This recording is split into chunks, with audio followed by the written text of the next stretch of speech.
Hola a todos y bienvenidos a un nuevo programa de Conversando en Libertad por Palabra Pública. Si no estás suscrito aún, los invitamos a pichar el botón abajo y activar la campanita. Tenemos muchas sorpresas por venir, comenzando este nuevo año con un gran invitado. Él es director ejecutivo del Free Market Institute de Texas Tech University, profesor de Economía en el Rowe College of Business, autor de varios títulos y ensayos importantes en economía para el desarrollo de las naciones, de aspectos como la inmigración, hasta las instituciones que garanticen el crecimiento social, tanto económico, así como de las naciones.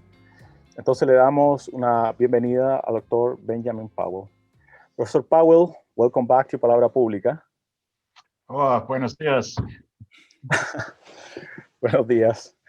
Professor Powell, 14% of the world adult population wishes permanently move to another country. 1 billion looks for temporary work abroad. On the other hand, Biden is looking for reversal Trump's migration policies.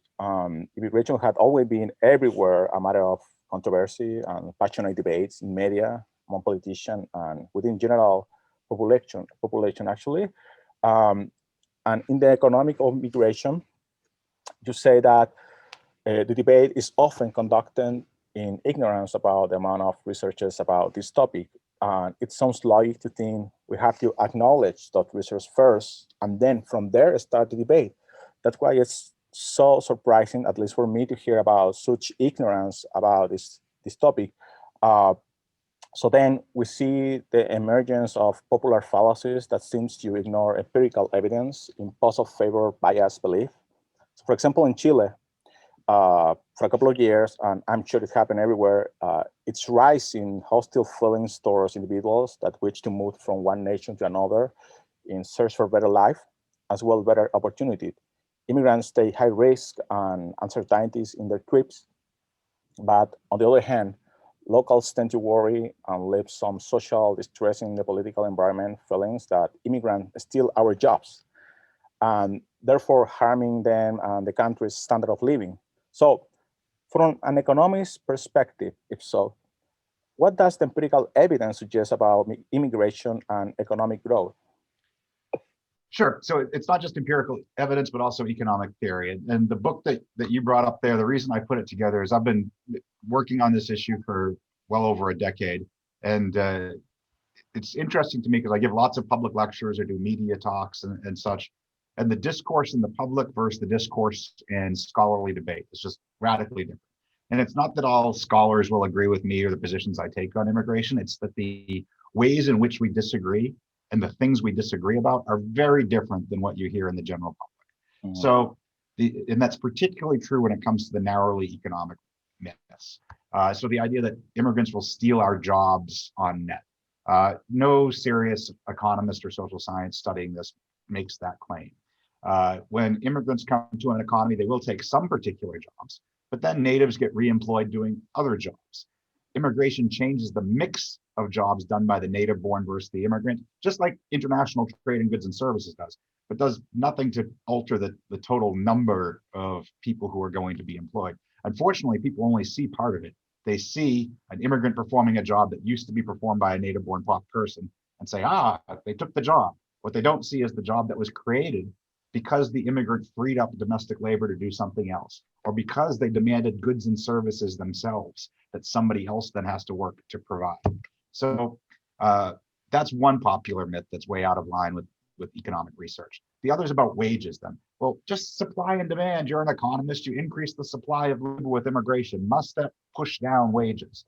Well, no, because it's not simply increasing the supply of labor.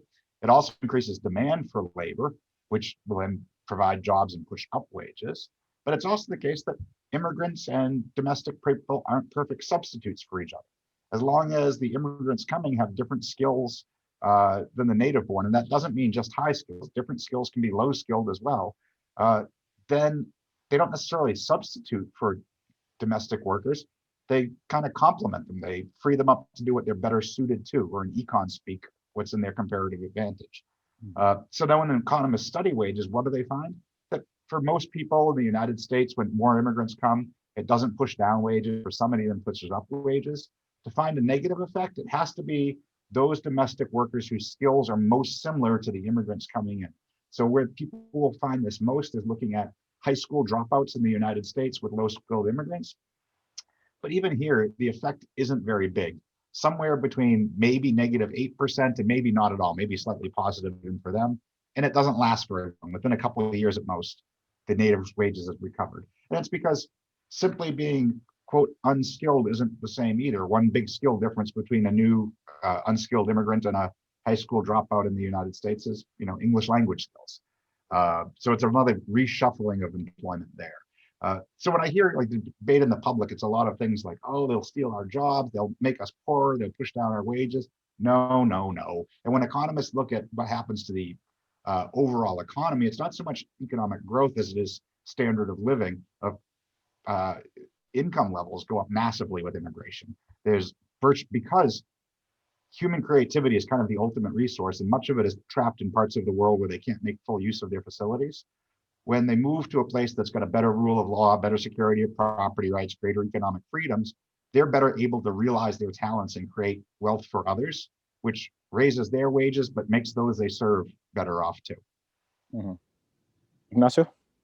Yeah, well, as economics actually measure all the impacts that public policies they have, they lead us to another two topics that are also popular in political discourse, as well, public opinion. So being one, or the first one, government spending and the burden that immigrations put on local citizens, right? I have read, of course, some of your comments about the US, but further than that, I don't know much about the public care system and how it works, to be honest with you. However, Chileans have the concern of having their public healthcare system collapsed, or to have it collapsing more than it already is, despite of the tremendous increase in public transfers for the past decade. So in this sense, what would you say that data suggests about public services and immigration? Is immigration in this sense a heavy burden to citizens, and who's responsible, or whose responsibility it is to have public systems not working efficiently? So great question. Let me be careful with what I say, particularly with regards to Chile, because I do not know how the fiscal books balance with immigrants and Chile. What I will say is a conceptual statement is there is no reason why immigration need be a fiscal drain on a country they're going to. If the overall economic pie gets bigger because of immigrants, which economists almost universally believe it does, then there's no reason that the natives must get a smaller piece of pie as a result of the pie getting bigger. There's policy that could be done to make this a net gain in any situation. What I would say in the US case is there's been tons of studies, and if you Google these, you can find one to get whatever conclusion you want. But the more responsible ones that look for the dynamic ripple effects through the economy and the effects over time, they basically find it's a wash in the United States. Some immigrants are a net tax gain, some are a net tax drain. When you average them out, it tends to be, there's not a big impact one way or the other. But let's just say that there was, and in Chile's case, that it's in the health system. It would seem to be there's two avenues that you can do to address this. One is allow immigrants in, but give them limited access to whatever that tax-funded service is, or no access at all. Now, it might be the case that Chile has monopolized its health system enough through the government that giving them no access to it is not a viable solution. If that's the case, that doesn't argue for not letting immigrants in. What it would argue for is if you let them in, have some sort of a surtax or a fee that could go to offset their health costs such that there's no fiscal drag on the overall system. If, the magnitudes, Chile is, of course, one of the most productive high-income countries in South America. It'll be a similar change, although just not as dramatic there as in the United States, where I know these numbers. But, an immigrant from Haiti to the United States, their income goes up by about a factor of 10. It would be less than that to Chile, but it would still, I would suspect, be in the order of a factor of 6 or 7, a massive increase. So ditto in thinking about Venezuelans fleeing the awful regime in place there. If that puts a burden on the government finances via healthcare or anything else, well, let them come, but let them pay an extra 10% tax beyond whatever any other tax would be that can fund that shortfall. And if 10% is not the right number, make it 5%, make it 15%, whatever balances the books. And it's probably going to do little to discourage immigrants from coming because the gains are so big, but it could address such a shortfall. Right. Yeah, well, as you mentioned also Haiti, that actually comes with my second question. And well, also in my opinion, as far as I was discussing with Francisco yesterday, it is, or it was cultural assimilation and cultural change throughout time, right? I agree with you that in some cases, especially in the US and Canada, due to their history, immigration becomes an institution, so to say. Now, it has not been so for Chile, for example.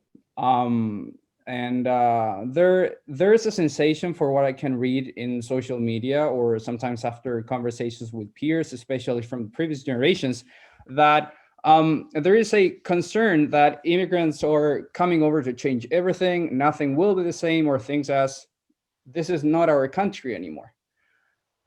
So I understand that concern, and personally, I wouldn't like having someone like coming to my household, of course, and changing my TV or the food that I have in my fridge, right? But that being said and used as an analogy, of course, but now what does data and economics suggest in the long run in regards to cultural assimilation? As you see, for example, and we just discussed, first generation Haitians, immigrants do struggle with Spanish for obvious reasons. But then it happens that second generation's children happen to speak Spanish as fluent as everyone else. So in this sense, that shows something about assimilation. Yeah, so we got to be careful because cultures are a spontaneous order. They're always evolving and changing, regardless of whether there's immigration or not.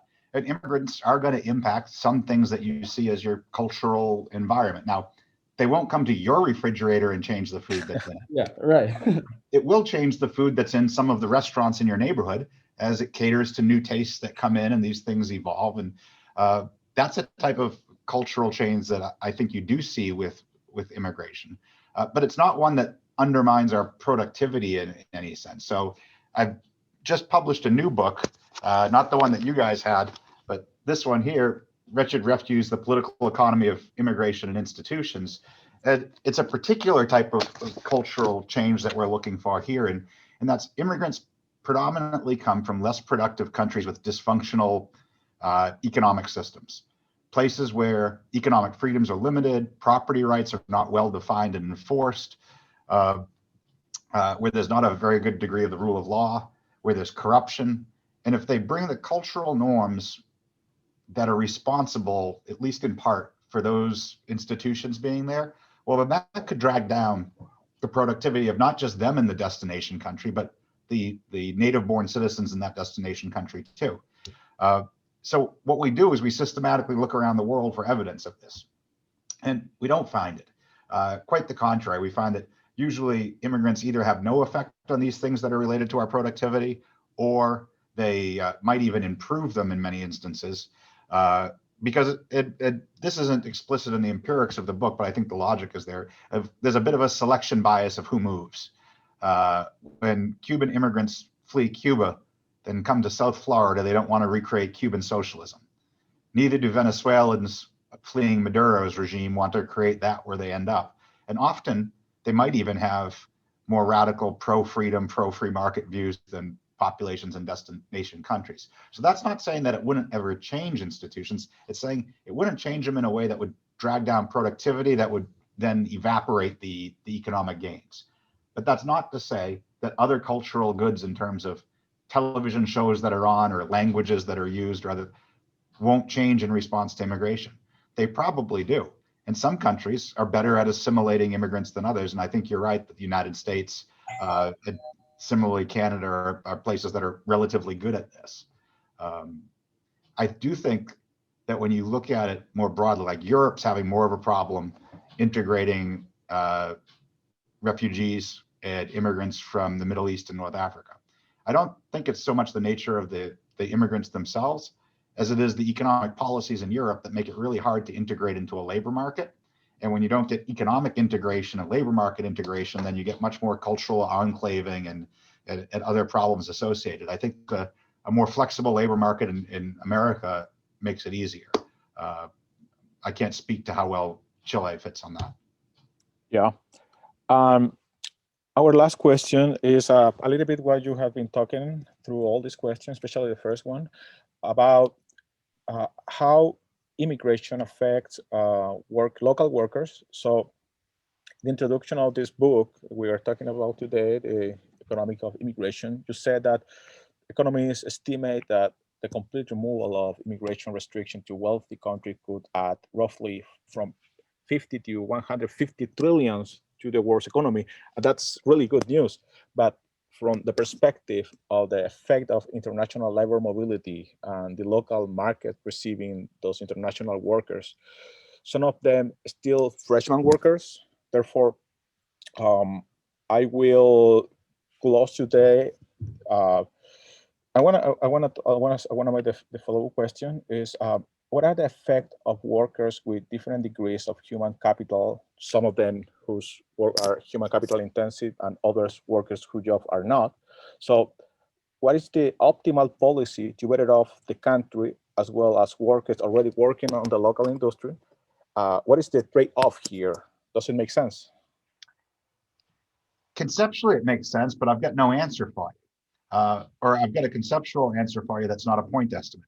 The conceptual answer is there's nobody who can plan the international labor market any more than there's any communist central planner who could have planned the Soviet Union's economy. Mm-hmm. The relevant information and data is only revealed through the market process. I'm sitting here in Lubbock, Texas, talking to you. 8 years ago, I would have, or just over 8 years ago, I would have been sitting in Boston, Massachusetts, talking to you. How did I move to Texas? I had an employer who offered me a job. I compared that salary to what I could make in Boston. I compared the desirability of the cost of living in Lubbock, Texas versus Boston. I weighed the subjective, personal things about being near family and the great sports teams of the New England Patriots, Boston Red Sox, first leaving them, and decided to move. The international labor market shouldn't be any different to figure out the right labor flow. We need firms bidding for workers deciding based on the offers that they get and what the expected cost of living is, of whether to move or not, and also weighing other family considerations and geographic preferences. When people like the Canadian immigration authorities try to use a point system to say high skill workers versus low skill workers, last I checked, by the way, despite having a PhD in economics, I don't qualify for immigration to Canada under their point system because I'm the wrong type of doctor and I don't speak French. You can get points for other things, but the idea that their point system somehow optimally does this or works is just silly. The only way to find out is through the market process of leaving people free to choose and internalizing. And this cuts back to Ignacio's question earlier about the healthcare systems, but internalizing as many of these costs to the immigrants and their employers as possible. So we don't want them spilling over costs onto everybody else because that'll get too many people to move. Instead, what you want is for them and the people who employ or rent to them to bear the full cost of this. And then we have to observe the process to find the answer. There is no answer outside of the process that generates it. Okay, Ignacio, you want to ask something out of what we just? No, I think it was really interesting. There's surely much more to talk about, but as far as I know, Professor Powell's time is really limited today. Okay. All right. Professor Powell, thank you for being with us today, and you're welcome to join us in our next opportunity. All right, very well, guys. Nice talking to you.